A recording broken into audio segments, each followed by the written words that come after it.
महाराष्ट्रामध्ये गेल्या काही दिवसात जे फार मोठ्या प्रमाणात अवकाळी पावसाचा फटका बसला त्याच्यामुळे प्रचंड हानी महाराष्ट्रातल्या वेगवेगळ्या भागात झाली आणि त्यासाठी आधीच महाराष्ट्रातले शेतकरी दुष्काळाच्या फटक्यामुळे मागच्या 7-8 महिन्यात प्रचंड हवालदिल झालेला होता। पीक विम्याचे पैसे मिळणार अशी घोषणा दिवाळीच्या आधी कृषी मंत्र्यांच्याकडूनही झालेली होती, पण काही ठिकाणी 2 रुपये 3 रुपये अशी पीक विम्याच्या रकमा काही शेतकऱ्यांच्या खात्यावर वर्ग झाल्या। शेतकऱ्यांची थट्टा झाली। शेतकऱ्यांना अग्रिम देऊ म्हणून घोषणा करण्यात आली, तीही न देण्यात आली। काही ठिकाणी अनेक वेळा सरकारने घोषणा केल्या, पण घोषणा झाल्या तरी तो निधी शेतकऱ्यांकडे पोहोचला नाही अशी अनेक भागातल्या शेतकऱ्यांची तक्रार होती। दुर्दैवाने यात सरकारने फारशी कृती यापूर्वी न केलेली, त्या पार्श्वभूमीवर गेल्या 3-4 दिवसात प्रचंड मोठ्या प्रमाणात शेतकरी अवकाळी पावसाला तोंड देतोय।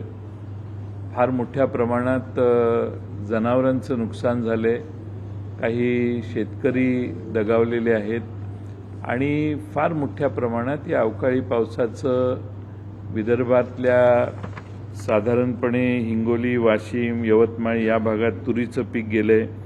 पुण्याच्या मंचर वगैरे भागामध्ये ज्वारीची पिकं भुईसपाट झालेली आहेत। आपल्या नंदुरबारमध्ये मिरची खरेदी केल्यानंतर मिरची जवळपास 25-30 हजार क्विंटल मिरची भिजलेली आहे। फार मोठ्या प्रमाणात वेगवेगळ्या ठिकाणी शेतकऱ्यांचं नुकसान झाले। जळगावमध्ये, नाशिकमध्ये द्राक्ष बागायतदार, कांद्याचा पीक घेणारे शेतकरी या सगळ्यांचीच फार प्रचंड नुकसानी झालेली आहे। आज सरकारने पंचनामा करणं यासारखी घोषणा केलेली आहे किंवा सूचना दिल्या तसं मला कळलं, परंतु मला वाटत नाही की सरकारचा या अनुभव बघितला तर या सगळ्यांची अंमलबजावणी सरकार करेल। आणि म्हणून उद्या जळगाव जिल्ह्यात शेतकरी आक्रोश मोर्चा ठेवलेला आहे। मी स्वतः त्या मोर्चाला जाणार आहे।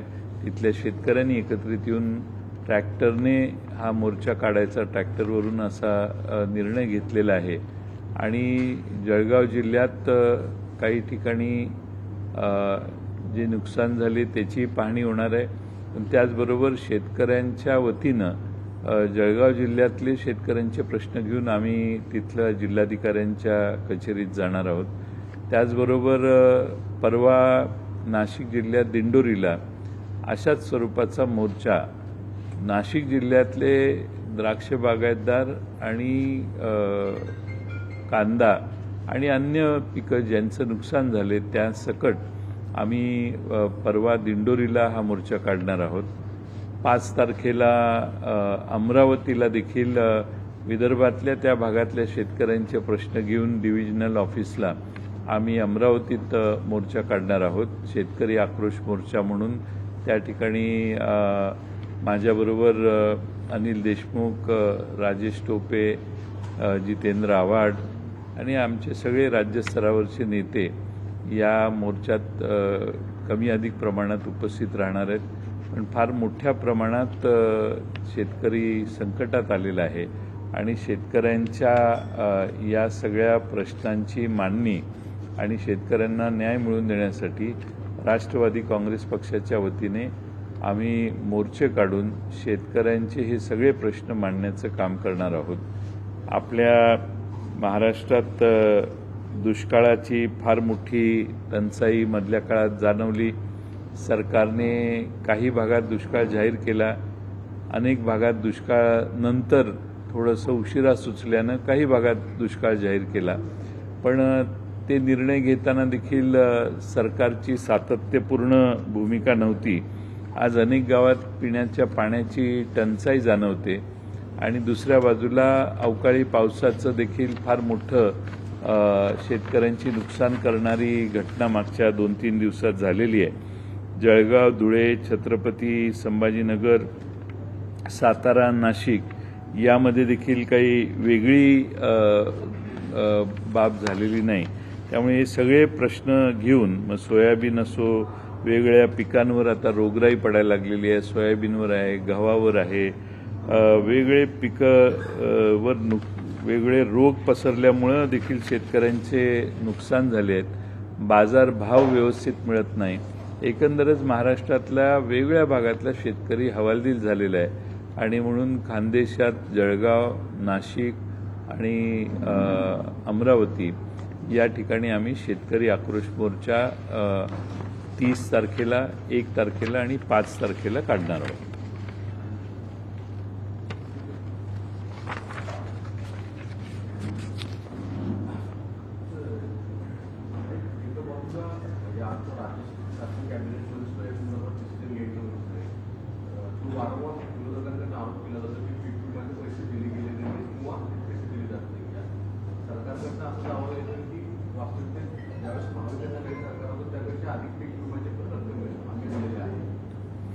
या सरकारची अडचण एक आहे की काही म्हटलं की महाविकास आघाडीकडे जातात. ते आज ते स्वतः काय करतात हे शेतकऱ्यांच्या दृष्टीनं महत्त्वाचं आहे. महाविकास आघाडीच्या 2.5 वर्षाच्या काळात करोनाचं संकट एवढं प्रचंड मोठं असताना देखील महाविकास आघाडी शेतकऱ्यांच्या बाजूने उभी राहिली. शेतकऱ्यांना कधीही पैसे कमी पडून दिले नाहीत. प्रत्येक संकट जेव्हा जेव्हा आली त्यावेळी शेतकऱ्यांच्या मागं सरकार उभं राहिलं. हा त्यावेळेचा सगळ्यांचा अनुभव आहे. आज मात्र नुसत्या घोषणा आहेत आणि निष्कर्षापर्यंत काही शेतकरी येऊ शकत नाहीत. कारण याची घोषणा झाली, त्याची घोषणा झाली, घोषणा आहेत पण प्रत्यक्ष पैसे शेतकऱ्यांना नुकसान भरपाईचे मिळत नाहीत. विम्याचं आपण जे म्हणताय ते तसंच आहे. विम्याचाही अनुभव महाराष्ट्रातल्या शेतकऱ्यांना वेगवेगळ्या भागात काही फारसा चांगला नाही. आम्हाला असं सांगण्यात आलेलं की शेतकऱ्यांना अग्रिम देणार आहे ते दिवाळीच्या आधी देणार आहोत. तो जर नाही दिला तर आम्ही दिवाळी साजरी करणार नाही असं मंत्र्यांचं विधान होतं.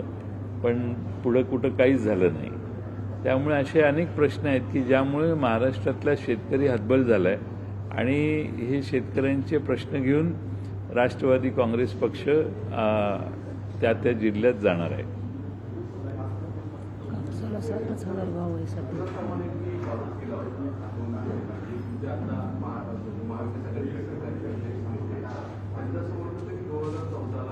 राष्ट्रवादीने आमचं सरकार पाडलं, आघाडी तोडली, म्हणून आम्ही निवडणूक वेगळे लढलो आणि मग सरकार 2014ला आलं ना. आज देखील पृथ्वीराज चव्हाणांचं असं म्हणणं होतं की माझ्याविषयी विनाकारण असे आरोप केले जातात की केंद्रातून मुद्द्यावर पाठवलं गेलं, मला भ्रष्टाचार सोडवण्यासाठी तिथे पाठवलं होतं आणि मी ते काम केलं गेलं. याचा अर्थ त्यांचा रोग थेट राष्ट्रवादी काँग्रेसवर जातो. मला वाटतं आता 9 वर्षापूर्वी ज्या घटना घडलेल्या आहेत त्यावर आज बोलण्याची आवश्यकता मला वाटत नाही. आज मित्रपक्ष म्हणून काँग्रेस पक्ष, राष्ट्रवादी काँग्रेस आणि शिवसेनेचे उद्धव ठाकरे साहेब आम्ही सगळे एक दिलाने काम करतोय. आता 9 वर्षापूर्वी ज्या घटना घडल्या त्याच्यावरून आजचा दिवस खराब करण्याची आवश्यकता आहे असं मला वाटत नाही. सध्या ज्या घटना घडतात 9 वर्षापूर्वी झाल्या, सध्या ज्या घटना घडत आहेत मंत्रिमंडळातले छगन भुजबळ जी विधानं करतात आपल्या सरकारच्या त्यांच्या स्वतःच्या सरकारच्या संदर्भात, त्याकडे आता राष्ट्रवादी पक्ष म्हणून तुम्ही काय कसं म्हणतो? हे आश्चर्यकारक आहे की सरकारची भूमिका काय आहे. सरकार सगळ्यांनाच बनवण्याचं काम करतंय. एका बाजूने ओबीसी समाजाशी त्यांच्या मंत्रिमंडळातलेच नेते जाऊन ओबीसी समाजाच्या व्यासपीठावर एक भूमिका मांडतायत, राज्याचे मुख्यमंत्री वेगळी भूमिका मांडतायत आणि हे सगळे मंत्रिमंडळात मांडीला मांडी लावून बसणारे सगळे नेते आहेत आणि यांच्यात एकवाक्यता नाही. हे दोन्ही बाजूनं सगळ्या गोष्टी आरक्षणाच्या बाबतीत वातावरण महाराष्ट्रातलं बिघडवण्याचं, जाती जातीमध्ये तेढ निर्माण करण्याचं आणि एकमेकाच्याबद्दल द्वेष निर्माण करण्याचं काम हे राज्य सरकारच्याकडून होतं आहे आणि त्याला प्रोत्साहन राज्य सरकारकडून मिळते असं आम्हाला वाटतंय. आणि त्यामुळे आम्ही फक्त हे पाहतोय कारण सरकारने याच्यावर निर्णय घ्यायचा आहे. आणि सरकारने मराठा समाजाला कसं आरक्षण देणार हे स्पष्ट सांगितलं पाहिजे. त्यावर कोणतं भाष्य नाही आहे. दुसऱ्या बाजूने ओबीसी समाजाची भूमिका मंत्रिमंडळातलीच दुसरी मंत्री बोलत आहेत. मग ओबीसी समाजाच्या भूमिका मांडणाऱ्यांच्याबद्दल माझी तक्रार नाही आहे. शेवटी त्यांची भूमिका त्यांनी मांडलेली आहे, मांडतायत. पण मंत्रिमंडळात जे एकत्रित बसतात त्यांनी एकमुखाने बाहेर बोलायचं असतं. मंत्रिमंडळात मुख्यमंत्र्यांनी एका बाजूला मोठं आश्वासन द्यायचं आणि मंत्री सिनियर ज्येष्ठ मंत्र्यांनी दुसऱ्या बाजूने राज्यभर सभा घ्यायच्या आणि वेगळी भूमिका मांडायची. आणि 2 उपमुख्यमंत्री जे आहेत ते याच्यावर काहीच बोलत नाहीत. म्हणजे हे एकत्रित बसून ठरवून 2 व्यासपीठं महाराष्ट्रात तयार केलेली आहेत का काय, आणि दोन्ही बाजूची फसगत करायची आणि महाराष्ट्रातला नरेटिव्ह बदलायचा पुढच्या येणाऱ्या लोकसभेच्या निवडणुकीत, असा प्रयत्न ह्याच्यात दिसतोय.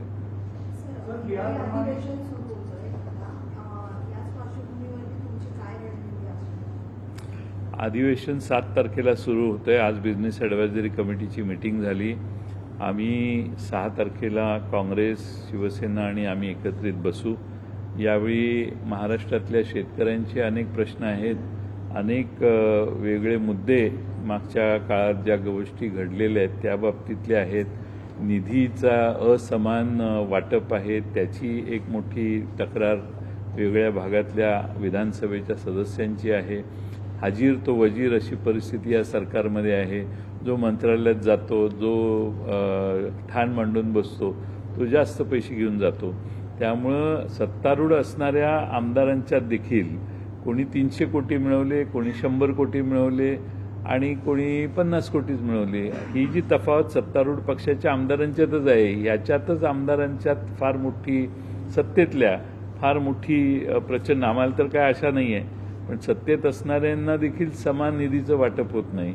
शिंदे गटांच्याकडे गेलेले पैसे बघा, आमच्याकडून आता राष्ट्रवादीकडून गेलेले काही आमचे सहकारी तिकडे जाऊन बसले आहेत, त्यांना किती पैसे मिळाले बघा. आणि मूळ याच्यात सगळ्यात मोठा जो पक्ष आहे भारतीय जनता पक्ष, त्यांना मिळालेले निधी बघा. याची कंपॅरिझन केल्यावर लक्षात येईल की किती असमानतेचं धोरण सरकारमध्येच आहे. बाकीचे विरोधी पक्षाचं तर लांबच राहिलं, पण त्यांच्यातही तफावत आहे. या सगळ्या गोष्टी महाराष्ट्राच्या विधिमंडळात आता निघतील यावेळी आणि अनेक बाकी प्रश्न आहेत, त्यावर आम्ही सगळेच बोलू. सर, अधिवेशनात बिहारप्रमाणे महाराष्ट्रात सुद्धा आरक्षणाची टक्केवारी ती वाढवण्याची शक्यता आहे. असं आहे की जातनिहाय जनगणना ही झाली पाहिजे अशी आमची सगळ्यांची मागणी आहे. सरकार मात्र याच्यावर निर्णय घेत नाही. जातनिहाय जनगणना सरकारने करावी म्हणजे जाती जातीतले जे आज तणाव निर्माण झाले ते थांबतील आणि कुणाची किती लोकसंख्या हे कळेल. त्याप्रमाणे आरक्षणं देखील त्या प्रमाणात नंतर सेट करता येतील. त्यामुळे जातनिहाय जनगणना ही फार महत्त्वाची आहे आणि सरकार हे करणार नाही, करत नाही. करायचं असतं तर त्यांनी यापूर्वी केलं असतं. तर बिहारमध्ये होतं तर का होत नाही, आणि मंत्रिमंडळातले मंत्री पण व्यासपीठावरून सांगतायत की जातनिहाय जनगणना झाली पाहिजे. आता मंत्रिमंडळात बसून जो निर्णय त्यांनी घ्यायचा आहे तो बाहेर मागणी करून मंत्रिमंडळात निर्णय होत नसेल तर मला वाटतं की हे सगळ्यांच्याच रोलबद्दल शंका निर्माण होते. तर काही वेळापूर्वी तुम्ही म्हटलं की जरांगेने भुजबळ जो वाद आहे तो काही करू नका. मला असं वाटतं काय की भुजबळांना मुद्दाहून ओबीसी नेतृत्व उभं करून मराठा ओबीसी वाद हा निर्माण केला जातो आणि त्याला उपसंबंधी राज्यातल्या एक मुख्यमंत्री दोन उपमुख्यमंत्र्यांची. असं आहे की सध्याचं चित्र जे आहे त्याच्यामुळे महाराष्ट्रात ही गॉसिप चालू आहे, चर्चा चालू आहे लोकांची. हे कसं काय चाललंय, मी मगाशी जे बोललो तेच सगळ्या महाराष्ट्रातल्या जनतेच्या मनात आहे. हा मुख्य प्रश्नाचा तो विषय लांबच आहे, पण आज भावनेचं राजकारण जोरात चालू आहे. सत्तारूढ असणाऱ्या सरकारी पक्षाने खरं म्हणजे याचे निर्णय घ्यायचे असतात, पण निर्णय घेणारे मंत्रिमंडळात बसणारी लोक निर्णय घेऊन त्या समाजाला न्याय देण्याच्या प्रक्रियेत कमी पडतायत असं दिसतंय. त्यामुळे त्यांना बाहेर पडून आपल्या भूमिका मांडाव्या लागतात. ओबीसींच्या आरक्षणाच्या बाबतीत जी भूमिका मांडायची आहे ती मंत्रिमंडळात मांडली गेली पाहिजे. मराठा समाजाच्या भूमिकेबद्दल जी भूमिका बाहेर मांडतो आम्ही सगळे, ती मंत्रिमंडळात मांडली गेली पाहिजे आणि सरकारचा एकच भूमिका असली पाहिजे. सरकारचे सगळे मंत्री वेगळी भूमिका घेऊन साकू शकत नाही. तर सरकारमध्ये मंत्रिमंडळातीलच एक मंत्री दुसऱ्या मंत्र्यांना सल्ला देतात की असं बोलायचं असेल तर तुम्ही राजीनामा देऊन बाहेर पडा आणि बोला. हे महाराष्ट्राच्या मंत्रिमंडळात मी तरी कधी ऐकलेलं नव्हतं, पण होतंय. अजित पवार गटाचे 40 आमदारांनी विधानसभा अध्यक्षांना जे उत्तर नोटिसीने दिलेलं आहे त्याच्यामध्ये म्हटलेलं आहे की मूळ राष्ट्रवादी ही त्यांचीच आहे, तरतुदी त्यांच्याबरोबर आहे आणि अध्यक्षांनी याबाबतचा आता न्यायनिवाडा करावा असा दावा करण्यात आला. विधानसभेच्या अध्यक्षांच्या समोरची त्यांनी भूमिका मांडलेली आहे. आमच्याकडूनही आम्ही भूमिका मांडतोय, त्यामुळे ती भूमिका मांडल्यावरच त्याच्यावर बोलणं उचित आहे. आत्ता बोलणं योग्य नाही, पण तरी थोडक्यात तुम्ही विचारलेच म्हणून सांगतो की त्या बाबतीतली सगळी कायदेशीर कारवाई ज्या दिवशी तिकडे शपथविधी चालू होता त्या दिवशी जिथं आवश्यक ते कायदेशीर पूर्तता आम्ही केलेली आहे. त्यामुळं त्या बाबतीचं उत्तर आम्ही विधानसभेच्या अध्यक्षांना आमची बाजू पण पटवून सांगू. आणि मला खात्री आहे की महाराष्ट्रातल्या जनतेच्या मनात जी भूमिका आज निर्माण झाली आहे ती अधिक स्पष्टपणाने त्यावेळी आम्ही देखील विधानसभेच्या अध्यक्षांच्या समोर मांडू. तुम्ही ओबीसी आणि मराठा वाद नको, सामाजिक सरोकार हा वगैरे असं वाक्य करता, पण काल रोहित पवार जे युवा नेतृत्व यात्रा काढले त्यांनी अनाजी पंथांचा मुद्दा काढून ट्विटरवरनं वक्तव्य केले. त्यामध्ये त्यांनी एक कोणाचं नाव जरी घेतलं नसलं तरी त्यांचं वक्तव्य हे सामाजिक काही निर्माण करणार होतं. त्याच्यावर काल तोड खूप मोठ्या प्रमाणात ते झाले, राष्ट्रवादीवर तोड फार मोठ्या प्रमाणात करण्यात आलं. यावर काय मी काय पाहिलेलं नाही ते. मी फार ट्विटर आणि सोशल मीडियामध्ये क्वचित मला ज्यावेळी काही बोलायचं असेल त्यावेळेस उघडतो ते. फारसं मी पाहिलेलं नाही आणि हे तुम्ही आता दिली आहे माहिती तर मी पाहिन. आणि मी त्यांना फॉलो करत नाही त्यामुळे त्यांचं ट्विट बघितलेलं नाही मी. आता काय म्हटलं आपण भाजप 48 जागांपैकी सगळी जागा लढवणार असल्याची चर्चा सुरू आहे, त्यामुळे ते मित्रपक्ष त्यांच्या नाराजीचं सुरू आहे. मात्र शिरूर असते किंवा बारामती नाराजी का? 11 जागा म्हणजे भरपूर झाल्या. मित्रपक्षामध्ये 26 भाजपने एवढी माघार घेतली आणि 26 वर खाली भाजप आलं आणि दुसऱ्या 2 पक्षांना 11 जागा दिल्या. हे भाजपने मोठा त्याग केलेला दिसतो याच्यात. मात्र जर बारामती असू दे, शिरूर असू दे, सातारा त्या ठिकाणी पवार साहेबांची ब्लड स्ट्रॉंग आहे, त्या ठिकाणी वेगळी रणनीती आखली जाते. अजून लांब आहेत निवडणुका. आम्ही आमचं लक्ष येणाऱ्या विधानसभेच्या अधिवेशनावर केंद्रित केले लोकांचे प्रश्न मांडण्यासाठी. त्यानंतर निवडणुका भरपूर लांब आहेत अजून. लोकसभेच्या निवडणुकांच्यासाठी जागा वाटप आमच्याही तिन्ही पक्षांचं एकत्रित अजून जागा वाटप झालेलं नाही. त्यामुळे त्यांच्या जागा वाटपाबद्दल आज कमेंट करत बसणं हे योग्य नाही. आम्ही बसून आमच्या जागा वाटपात काय परिस्थिती होती आहे ते बघितलं पाहिजेत. पाटील साहेब, मुंबईच्या प्रदूषणाच्या बाबतीत राज्य सरकार गंभीर आहे असं तुम्हाला वाटतंय? एकीकडे मुख्यमंत्री शिंदे म्हणतात की आम्ही कृत्रिम पाऊस पाडू, कृत्रिम पाऊस म्हणजे यापूर्वीचे प्रयोग फेल गेले, तो खर्च निव्वळ चुराडा होणार आहे पैशाचा, त्या बाबतीत तुमचं काय म्हणणं? एकीकडे टँकर लॉबीचं चांग भलं करायचं चाललेलं आहे, भाड्याने टँकर घेऊन रस्ते धुवायचं, पण ज्यांच्यामुळे प्रदूषण होते ज्या घटकांमुळे त्यांच्यावरती कठोर कारवाई करतायत का? हे तर काय दिसत नाही. बिल्डर लोकांवरती सिलेक्टिव्हली कारवाई केली जाते, या बाबतीत आपलं काय? एक म्हणजे निवडून आलेले नगरसेवक आज महापालिकेत नाही आहेत, त्यामुळे अंकुश प्रशासनावर अजिबात नाही आहे. आता प्रशासन थेट मंत्रालयाला जबाबदार धरून ठराविक लोकांना काम दिलेलं आहे, काही नेत्यांना, की तुम्ही महापालिका बघा, आणि ते 2-3 आहेत ते ठरवतात, त्याप्रमाणे महापालिकेत आज निर्णय होतात आणि ते शेकडो हजारो कोटी रुपयाचे निर्णय हे काही ठराविक मुठभर मंडळी महापालिकेत मुंबईच्या घेत आहेत. त्यात किती पारदर्शकता आहे किती नाही हे आम्ही योग्य वेळी आपल्यासमोर मांडू. पण आता पाऊस पाडायचा तर पाऊस ढगात पाणी असलं तर पाऊस पडतो, आता ढगात पाणी नाही आहे, हा टाईम आता ढगात पाणी असण्याचा नाही आहे. त्यामुळं ढग ज्यावेळी पावसाळ्यात परिपक्व व्हायच्या जस्ट मार्जिनली आधी असतात त्यावेळी पाऊस पाडण्याची प्रक्रिया वर विमान पाठवून करता येते. त्यामुळं आता ढगात पाऊस जुलैपर्यंत ढगात पाणी असण्याची परिस्थिती नाही आहे. त्यामुळं आता कृत्रिम पाऊस पडेल असं मला वाटत नाही.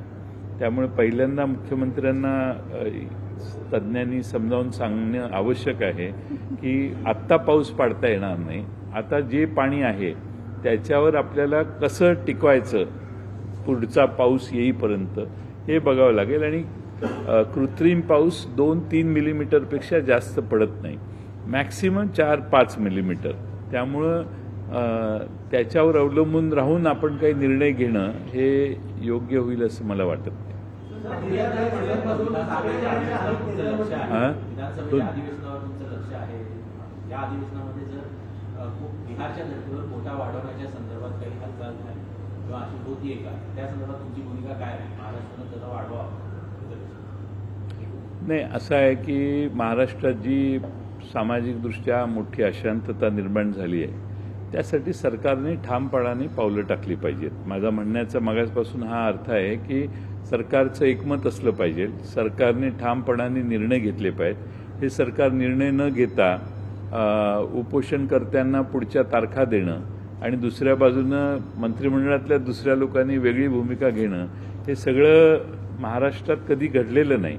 त्यामुळं एकनाथ शिंदे साहेबांनी ठामपणाने ॲज अ चीफ मिनिस्टर त्यांनी स्वतः स्पष्टपणाने यावर बोललं पाहिजे.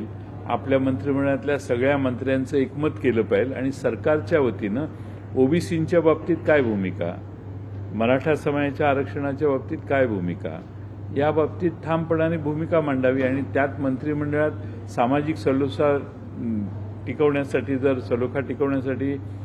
विधानसभेत त्यांना काही पावलं उचलायची असतील तर महाराष्ट्रात शांतता टिकवण्यासाठी जे करावं लागेल त्याला आम्ही सगळे सहकार्य करूच, त्यात काहीच अडचण नाही.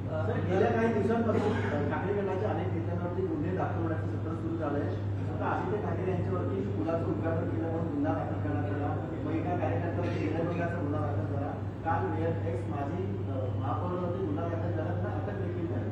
4 गुन्हे दाखल झाले. काय वाटतं की लक्ष केलं जातं? नाही, जाणीवपूर्वक आपल्या विरोधकांच्यावर गुन्हे दाखल करणे हा प्रयत्न चालू आहे. आता आदित्य ठाकरेंनी एखाद्या पुलाचं उद्घाटन केलं कारण वापरायला त्यांच्या भागातला त्यांच्या मतदारसंघातला तो पूल होता. लोकांना पूल पूर्ण झालाय पण वापर नाही हे दिसायला बरं नाही. उलट आदित्य ठाकरेंनी उद्घाटन करून सरकारला सोयीचं करून दिलं की लोक प्रवास करायला लागले, ट्रॅफिक जॅम कमी झाला. त्यामुळं मला वाटतं त्याच्यावर मंत्र्यांनी परत जाऊन उद्घाटन करावं. ही पहिलीच घटना आहे की एखाद्या विरोधी पक्षाच्या आमदारांनी उद्घाटन केलं तर त्याच्यावर गुन्हा दाखल केला.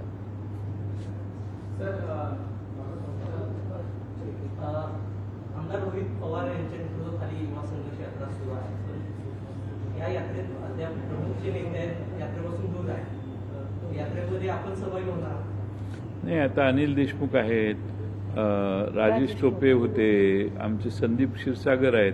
त्या वाटेवर जे आहेत ते सगळे सहभागी झालेले आहेत. आणि ती यात्रा जी आहे ती महाराष्ट्रातल्या युवकांच्या प्रश्नांच्या विषयी आहे आणि त्यामुळं त्याचा समारोप 12 तारखेला नागपूरला होणार आहे.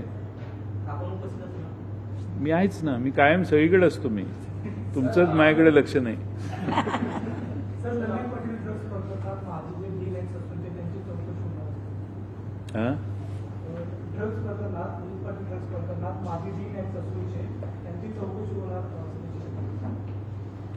नाही, त्या एकंदर त्यांना हॉस्पिटलमध्ये ॲडमिट करणं वगैरे हे जे सगळे चौकशी तर व्हायलाच पाहिजे ना, चौकशी तर व्हायलाच पाहिजे आणि ती सखोल व्हायला पाहिजे. तुम्ही काय म्हणत होता?